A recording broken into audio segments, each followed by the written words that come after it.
اللهم صل على محمد وعلى آل محمد كما صليت على إبراهيم وعلى آل إبراهيم إنك حميد مجيد. السلام عليكم ورحمة الله وبركاته.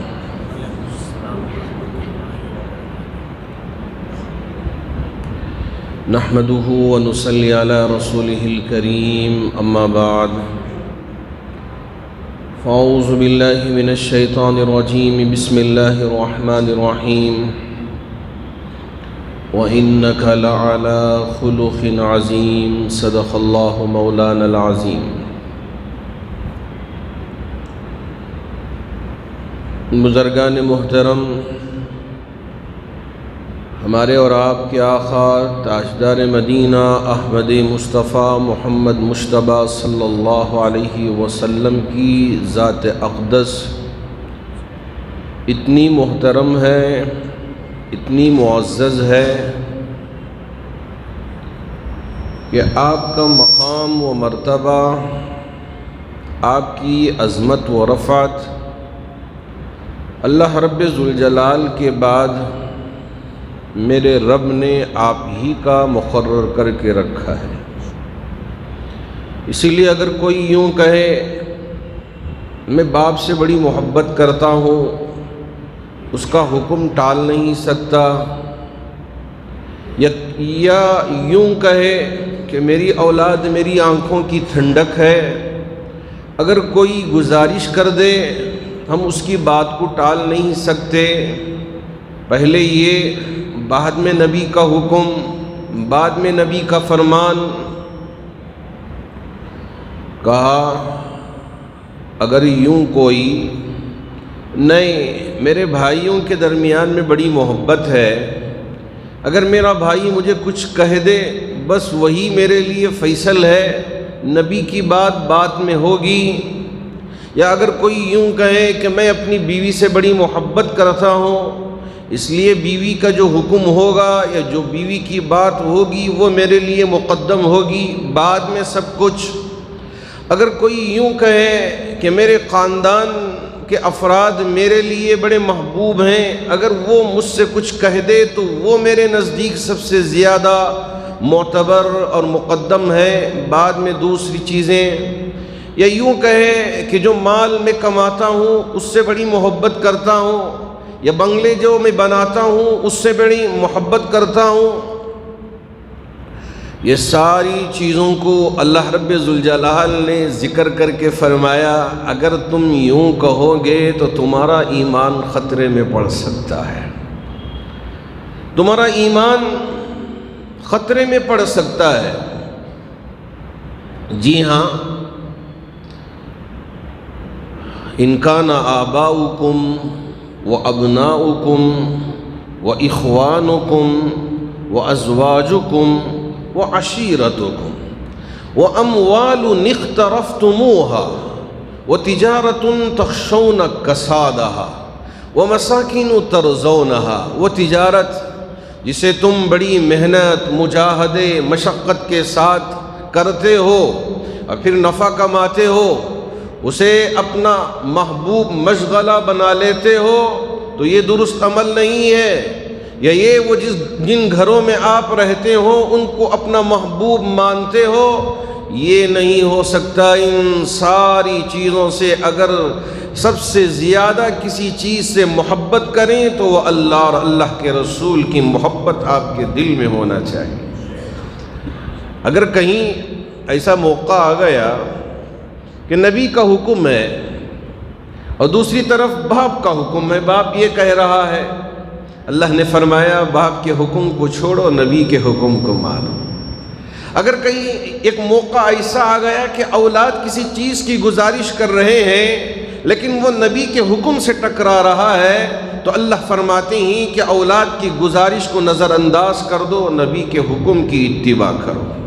احب الیکم من اللہ ورسولہ. ان تمام باتوں سے سب سے زیادہ اگر کسی چیز سے محبت ہو تو وہ نبی کے حکم سے محبت ہونی چاہیے، نبی کی باتوں سے محبت ہونی چاہیے. جب جا کر ہی تمہارا ایمان مکمل ہوگا.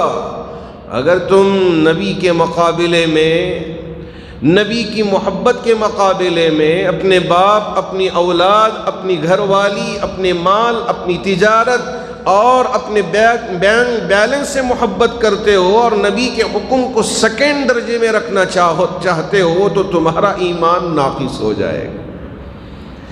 اللہ کرے کہ ہر مسلمان کے دل میں نبی کی محبت اتنی کوٹ کوٹ کے بھر جائے کہ نبی کی اتباع ہی میں ہماری سرخروئی ہے اور ہماری کامیابی ہے۔ یہ جو پوائنٹ ہے ہمارے دل میں اگر پیوست کر جائے تو سمجھیے کہ ہم کامیاب ہو گئے۔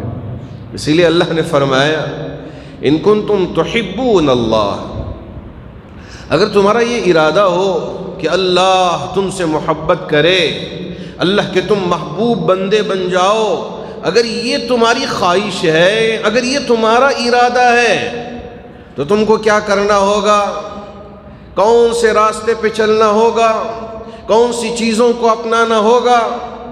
کوئی زیادہ پریشان ہونے کی ضرورت نہیں ہے، نسخہ خود رب ذوالجلال نے دے دیا، راستہ اللہ نے بتا دیا، دوا اللہ نے تشخیص کر دیا، اس دوا کو لو، اس راستے کو اختیار کرو، دیکھو اللہ تم سے محبت کرے گا۔ کیا ہے نسخہ؟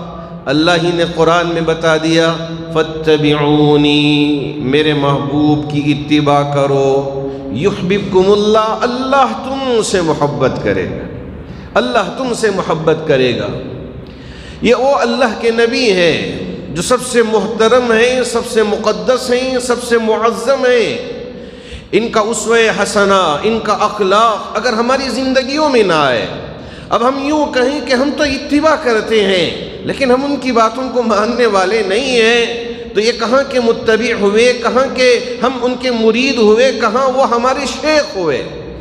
شیخ کا مطلب یہ ہے کہ وہ جو بات کہہ دے تو بس یوں کوئی سوال اٹھائے بغیر اتباع کرتے چلے جائیں، یہ ہے مرید کا کام۔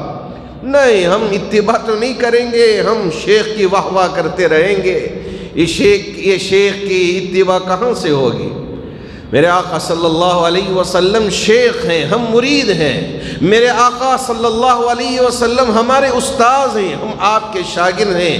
میرے آقا صلی اللہ علیہ وسلم ہمیں راستہ بتانے والے ہیں، ہم ان کے راستے پہ چلیں گے تو ہم کامیاب ہوں گے۔ اللہ کے رسول علیہ الصلاۃ والسلام نے جو اسوہ حسنہ، جو اخلاق کریمہ اور جو طور طریقہ ہمارے سامنے پیش فرمایا ہے، آج ہم اس کو بھول گئے ہیں، آج ہم اپنی زندگیوں سے اسے نکال دیا ہے۔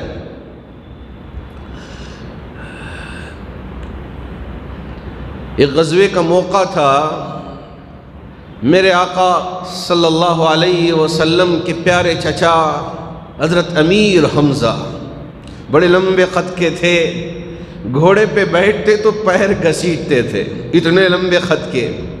اگر بعض وہ احباب جن کا قد بڑا لمبا ہو موٹر سائیکل پہ بیٹھتے ہیں تو پیر رکھ نہیں پاتے، نیچے گھسیٹتے ہیں۔ اسی طرح کا ایک تصور اور اس وقت کا وہ انداز مورخین نے حضرت امیر حمزہ رضی اللہ تعالی عنہ کے سلسلے میں کھینچا ہے کہ اتنے لمبے قد کے تھے کہ پیر آپ کے نیچے گھسیٹتے تھے گھوڑے پہ بیٹھنے کے باوجود۔ اللہ نے بڑی خوبصورتی بھی عطا کیا تھا۔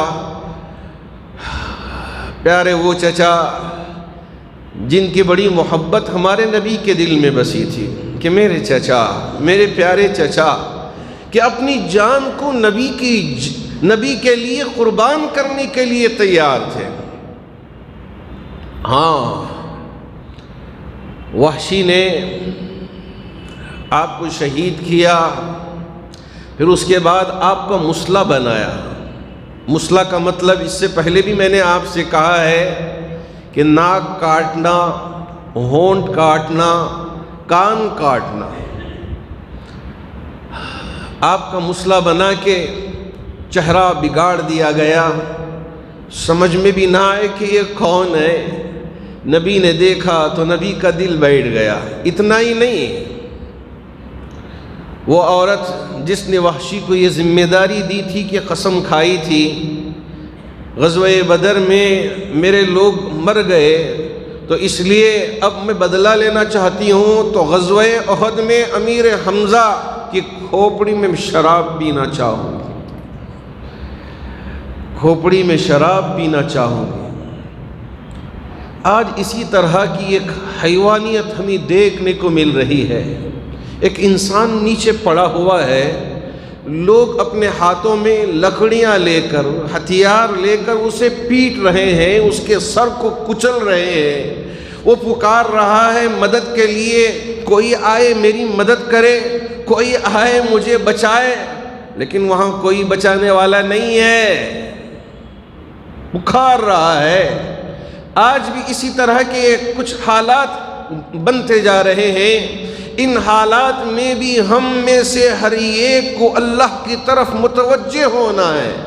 جی ہاں، نبی کے دور میں، نبی کی موجودگی میں اگر آپ ہاتھ اٹھاتے تو یہ ختم ہو کے رہ جاتے، لیکن اللہ رب ذوالجلال کا ایک طریقہ ہے۔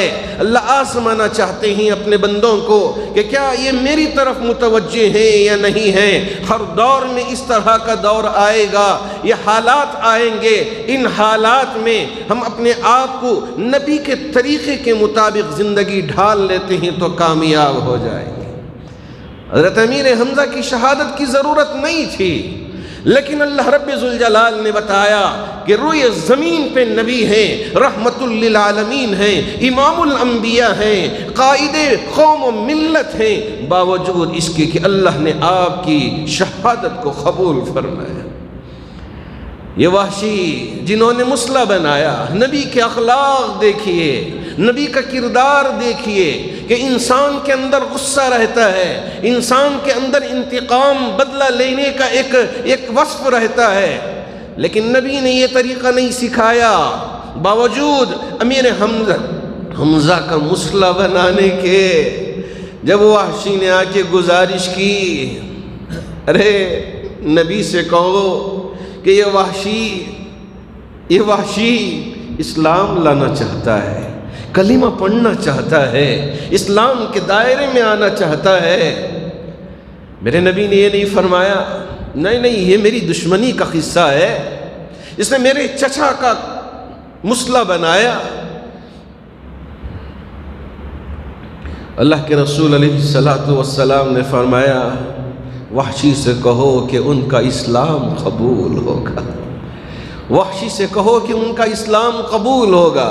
جب وحشی آئے، اسلام لائے، کلمہ پڑھ لیا، لا الہ الا اللہ محمد الرسول اللہ، اشہد ان لا الہ الا اللہ و اشہد ان محمدا عبدہ و رسولہ کی گواہی دے دیا۔ میرے نبی کے اخلاق دیکھیے، اگر چاہتے تو بدلہ لے سکتے تھے، آپ چاہتے تو ان کا خون بہا سکتے تھے، لیکن نبی نے فرمایا نہیں، میری شان یہ نہیں ہے۔ جب یہ کوئی جھک کے آ جائے، اپنی غلطی کا اقرار کر لے، تو ہمارا طریقہ یہ ہے کہ ہم اسے معاف کر دیتے ہیں، ہم اسے معاف کر دیتے ہیں۔ اللہ کے رسول علیہ السلام نے فرمایا آؤ وحشی آؤ، تمہارا اسلام قبول ہے، کلمہ پڑھا ہے، لیکن ایک گزارش کر لی، جی ہاں آپ کا اسلام قبول ہے، لیکن کیا کروں، میں بھی ہوں انسان۔ میرے پیارے چچا، وہ ان کا منظر اور ان کا وہ تصور میرے آنکھوں کے سامنے آ جاتا ہے کہ جب وحشی سامنے آئیں گے تو وہ جو مسلح بنایا ہوا طریقہ، وہ جو کھوپڑی نکالی گئی تھی اور ان کا وہ پورا تصور میرے آنکھوں کے سامنے آ جاتا ہے۔ اس لیے تمہارا اسلام تو قبول ہے، کہیں میرے دل میں تمہارے لیے کچھ وہ بات نہ آ جائے جس کی وجہ سے تمہاری زندگی میں فرق پڑ جائے، تمہاری آخرت میں فرق پڑ جائے۔ اس لیے وحشی ایک گزارش ہے، تمہارا اسلام تو قبول ہے، کبھی میرے سامنے نہ آنا، بس اتنی گزارش۔ اللہ کے رسول علیہ السلام نے معاف کر کے بتایا۔ ارے دوسروں کے لیے بتا دینا کہ چلو تم معاف کر دو، اگر کوئی بھائی لڑ رہا ہے تو اس کے درمیان میں صلح کرا دیا، یہ تو بڑا آسان مسئلہ ہے۔ لیکن جب خود پہ آ پڑتی ہے اور خود کو وہ سارے فیصلے کرنا پڑتا ہے، وہ نمونہ پیش کرنا پڑتا ہے، وہ امتحان کی گھڑی ہوتی ہے، وہ آزمائش کی گھڑی ہوتی ہے۔ اللہ کے رسول علیہ السلام نے فرمایا میں نے معاف کر دیا، لیکن میرے دل میں تمہارے لیے کچھ نہیں ہے، میرے دل میں تمہارے لیے کچھ نہیں ہے، لیکن کیا کروں؟ انسان ہو، کبھی کچھ آ جائے، آپ کی آخرت برباد نہ ہو جائے، اس لیے آپ میرے آگے نہ آنا، میرے سامنے نہ آنا۔ حضرت وحشی فرماتے ہیں کہ میرے نبی سے اتنی محبت تھی کہ میں ہمیشہ آپ کے پیچھے رہ کر آپ کا دیدار کرتے رہتا تھا اور آپ کی باتوں کو سنتا تھا اور آپ کی باتوں پہ عمل کرتا تھا۔ یہ جھگڑے، یہ لڑائیاں، یہ آپس میں نفاق، یہ آپس میں ایک دوسرے کے خلاف تان تشنیاں، یہ اسلام کا طریقہ نہیں ہے۔ نبی نے کبھی وحشی کی کوئی شکایت نہیں کی، نبی نے کبھی وحشی کی کبھی برائی بیان نہیں فرمائی، کہا تمہارا اسلام قبول، سارے گناہ معاف، ساری شکایتیں دور۔ کیا ایک مسلمان دوسرے مسلمان کے ساتھ اس طرح کا تعلق رکھتا ہے؟ ارے نبی غیروں کے ساتھ اس طرح پیش آئے۔ ابو رافع ایک غلام تھے مکے میں، ایک کسی کے، اب ایک پیغام کو لے کر مدینہ پہنچے، ایک پیغام کو لے کر مدینہ پہنچے۔ اس وقت یہ معاہدہ طے تھا، جو کوئی بھی مسلمان ہو کر مدینے میں آ جائے تو آپ مدینے میں رکھیں گے نہیں۔ صلح حدیبیہ میں لکھا گیا تھا مسلمان ہو کے کوئی آ جائے تو آپ رکھیں گے نہیں، مکہ واپس کر دیں گے۔ لیکن کوئی ہمارا آدمی، نہیں آپ کا آدمی ہمارے پاس آ جاتا ہے تو ہم واپس نہیں کریں گے، ہم رکھ لیں گے۔ نبی نے کہا جاؤ منظور ہے، جاؤ منظور ہے۔ اب آئے ابو رافع، اللہ کے رسول علیہ السلام کی زیارت کی، آپ کی بول کو سنا، آپ کے چہرے انور کی اس نورانیت کو، اس رحمتوں کے برسنے والے چہرے انور کا دیدار کیا، دل میں محبت پیدا ہو گئی، الفت آ گئی۔ اللہ کے رسول علیہ السلام سے کہا اب میں کلمہ پڑھنا چاہتا ہوں، ایمان لانا چاہتا ہوں، ایمان لانا چاہتا ہوں۔ چھوڑ دے بیٹھ جاؤ، چھوڑ دے، ایمان لانا چاہتا ہوں۔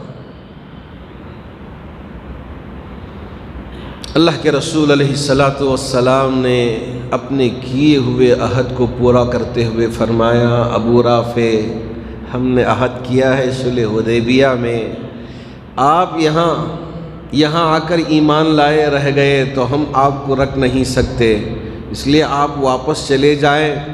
پھر اگر آپ کو شوق ہوا، اگر آپ کو یہ احساس ہوا کہ یہ حق دین ہے، اس میں کسی طرح کی کوئی کجی نہیں ہے، تو آپ بعد میں لوٹ کے آنا، اب آپ کو یہاں رہنے کی اجازت نہیں، جاؤ واپس چلے جاؤ۔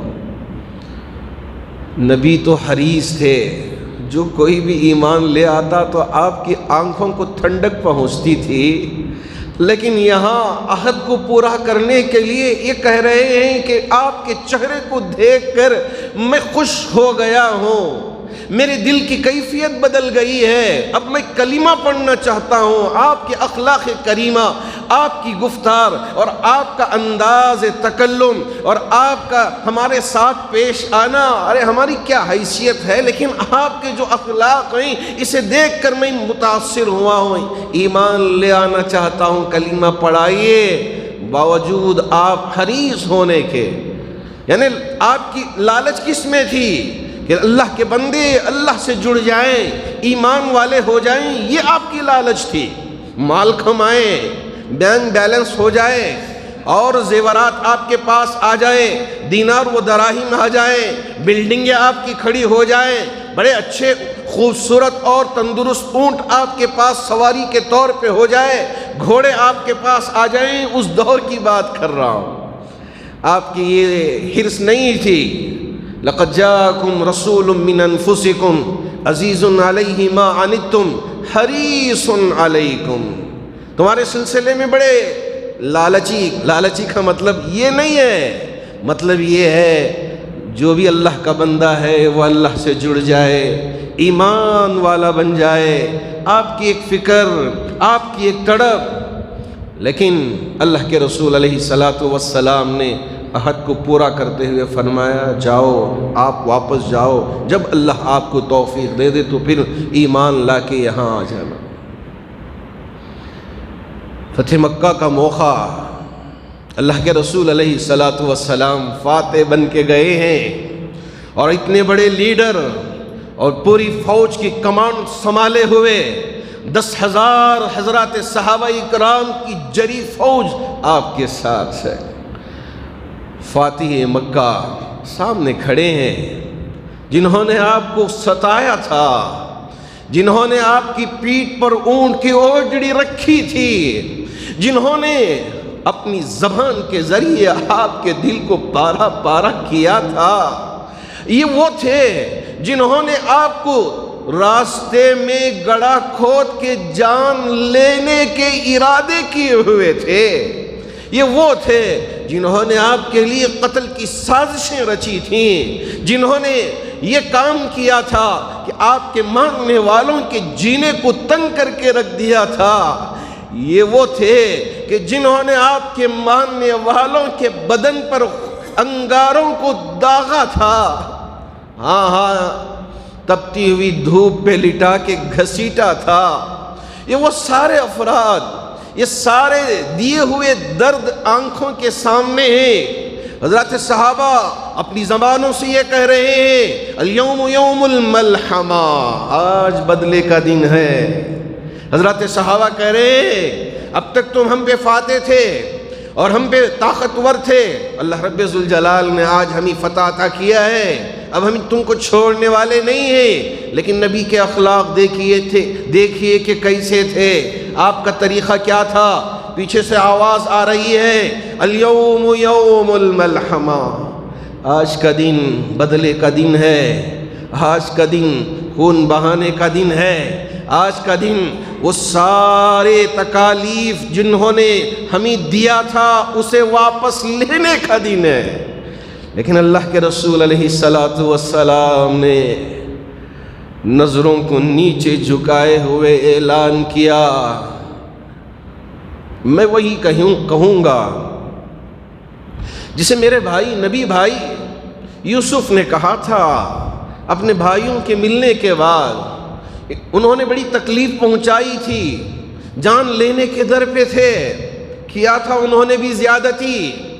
لیکن اللہ کے رسول علیہ الصلاۃ والسلام نے فرمایا کہ یوسف نے اپنے بھائیوں کے لیے کیا کہا تھا، آج میں بھی وہی کہوں گا. لا تثریب علیکم اليوم، آج تمہاری کوئی پکڑ نہیں ہوگی، آج کوئی مواخذہ نہیں، کوئی حساب و کتاب نہیں. اگر ایمان لاتے ہو تو ٹھیک ہے، نہیں ہے تو ٹھیک ہے، باہر چلے جاؤ. لا تثریب علیکم اليوم، تم پر کوئی زیادتی نہیں کہ پکڑے مارے. اگر ہم طاقتور ہو جائے، دیکھو کہ کیا ہو رہا ہے. اللہ کے رسول علیہ الصلاۃ والسلام کی تعلیمات یہ ہیں کہ ہمارے اخلاق یہ ہونی چاہیے کہ تمہارا دشمن بھی سامنے ہو تو تمہارا طریقہ یہ ہونا چاہیے لا تثریب علیکم اليوم، سرنڈر ہو گیا، تمہارے مقابلے میں کھڑا نہیں ہے، تمہارے ساتھ لڑنا نہیں چاہتا، باوجود تمہیں تکلیف دینے کے، تمہارے دوستوں کی جان لینے کے، تمہارے بھائیوں کا خون بہانے کے، تمہارے بیٹیوں پر ظلم ڈھانے کے. لیکن جب وہ اپنے آپ کو تمہارے سامنے سرنڈر کرتا ہے تو تمہارا طریقہ کیا ہونا چاہیے.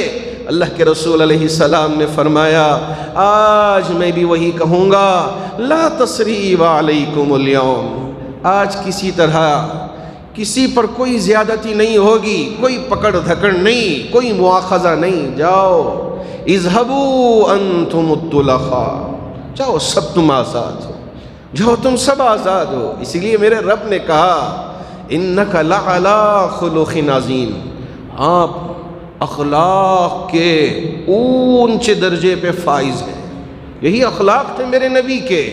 اگر ہم صرف بیان کرتے رہیں یا آپس میں بولتے رہیں، ہماری زندگی میں یہ اخلاق نہیں آئے، ہم آپس میں اپنے بھائیوں کے حق کو پامال کرتے رہیں، اپنے بہنوں کے حقوق کو رونتے رہیں، ان کو کوئی درجہ نہ دیں، بس دشمنیاں نبھاتے رہیں، مجھے میرا مال مل جائے، مال ہی میرے لیے سب کچھ ہے، یہ طریقہ نہیں ہے۔ ارے مال یہ ہاتھ کا میل ہے، جیسا میل جمع ہوتا ہے کبھی آ گیا کبھی نکل گیا، اسی طرح مال ہے، کبھی آیا کبھی نکل گیا، لیکن اس مال کے لیے لڑنا جھگڑنا، آپس کے رشتوں میں دراڑیں پیدا کرنا، یہ نبی کا طریقہ نہیں ہے۔ نبی نے فرمایا جاؤ اذهبوا انتم الطلقاء، سب تم آزاد ہو۔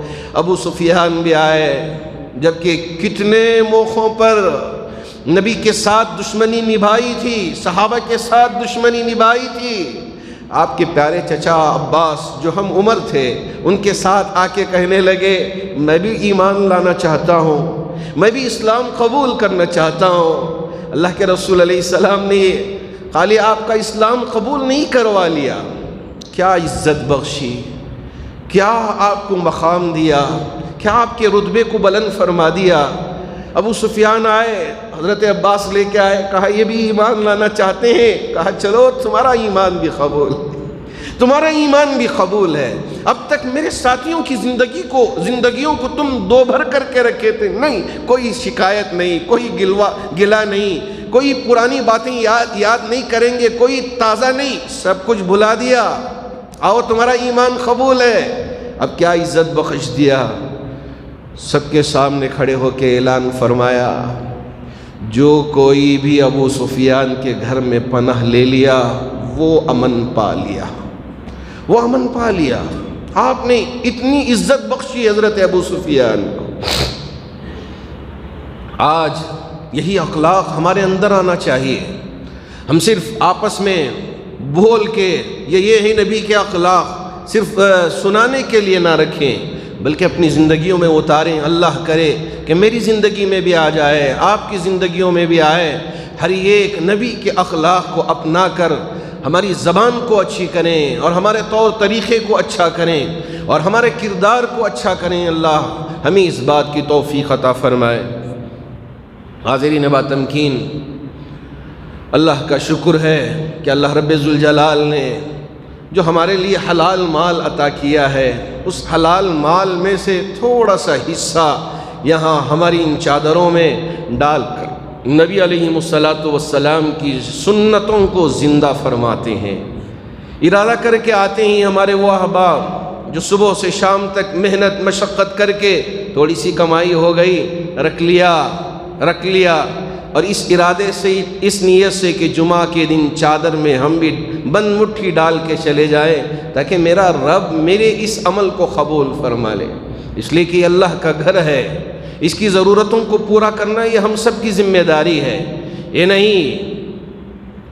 یہ نہیں کہ صرف یہ کسی اور کی ذمہ داری ہے، یہ اللہ کا گھر ہے۔ جیسے ہمارے گھر کی ضرورتوں کو ہم پورا کرتے ہیں، اسی طرح اللہ کے گھر کی ضرورتوں میں ہم کچھ کام آ جائیں، یوں سمجھیے کہ ہماری آخرت بن گئی۔ جب کبھی بھی مسجد نبوی میں کسی بات کی ضرورت پیش آتی، یا یہ ہے کہ کسی مسلمان کے لیے کوئی حاجت پیش آتی، یا یہ ہے کہ قوم کے لیے کچھ ضرورت پیش آتی، تو آپ علیہ السلام کا معمول تھا مسجد نبوی میں تشریف لاتے، حضرات صحابہ کی جماعت تشریف ہوتی، اللہ کے رسول علیہ السلام اعلان کرتے کہ یہ ہے ضرورت، کون ہے اس ضرورت میں تعاون کرنے والا، ساتھ دینے والا۔ حضرات صحابہ آگے بڑھ کے آتے، جبکہ ان کے پاس کچھ نہیں ہوتا، باوجود اس کے کہ بڑھ چڑھ کر حصہ لیتے۔ اسی لیے رب نے حضرات صحابہ کی تعریف کرتے ہوئے فرمایا تھا وَيُؤْثِرُونَ عَلَىٰ أَنفُسِهِمْ وَلَوْ كَانَ بِهِمْ خَصَاصَةٌ، ان کی حالت پتلی ہے، ان کے پاس کچھ نہیں ہے، باوجود اس کے کہ اپنے اوپر دوسرے کو ترجیح دینا۔ لیکن آج یہ ہے کہ شیخ اپنا دیکھ، یہ نہیں چل سکتا، اس میں کامیابی نہیں مل سکتی۔ اگر ہم دوسروں کا خیال کرتے ہیں، دوسروں کا بھلا چاہتے ہیں، یاد رکھیں کہ یہی عمل ہماری زندگی کے لیے بہتر سے بہتر ہو سکتا ہے۔ اللہ کرے کہ اللہ رب ذوالجلال ہمارے وہ احباب جو حلال کمائی کما کر بند مٹھیاں ہماری ان چادروں میں ڈال کے جاتے ہیں، اللہ ان کے جذبے کو قبول فرما کر ان کی کمائیوں میں خوب برکت عطا فرمائے، ان کے مال میں برکت عطا فرمائے، ان کے گھروں میں برکت عطا فرمائے، رحمت کے فرشتے داخل فرمائے، ان کی آل و اولاد کی حفاظت فرمائے، ان کی تجارتوں میں خوب نفع عطا فرمائے۔ اللہ رب ذوالجلال ان کے خاندانوں میں محبت پیدا فرمائے، تمام بیماریوں سے نجات عطا فرمائے۔